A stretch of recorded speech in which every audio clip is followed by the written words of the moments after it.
tonight, a $1.3 million dirt bike track is set to be built on the city's east side. That's after Cleveland City Council approved the project at last night's meeting. But it's also raising a lot of questions and prompting a lot of frustration among some residents and also some council members. Kristen Volk joins us live now from our newsroom. So, Kristen, the goal here is to get the street riders off the streets and onto the track.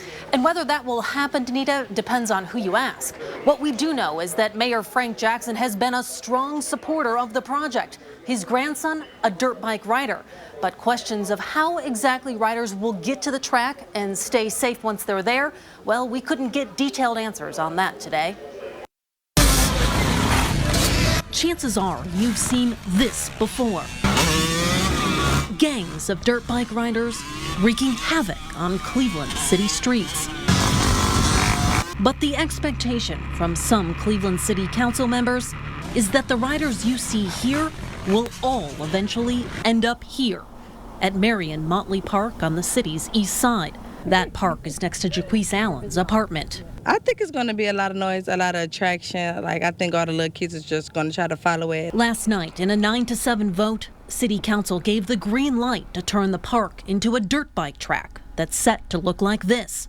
The bill spearheaded by Councilwoman Phyllis Cleveland. We're going to engage, traffic engineers and other engineers to deal with traffic, to deal with the noise issues. Supported by Councilman Ken Johnson. I think it's an excellent use of money.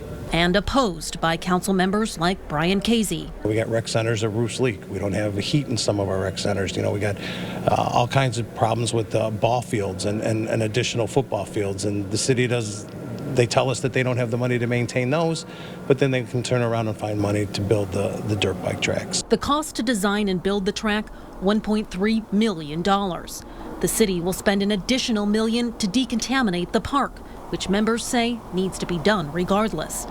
And an outside vendor, as described in this legislation, will maintain and operate the park. Who that is unknown right now. How riders will get to the track? Those problems haven't been worked out yet. Isn't clear. I think the track will be used, but not by the individuals who are out being a menace to our society today. There's a reason that they ride on the street. They want to be seen. How do we get these dirt bikes and ATVs off the streets? Law enforcement. Councilwoman Cleveland, who sponsored the bill, says the vendor will be responsible for the safety and liability of the track. Construction on the track is expected to be complete in about 2 years.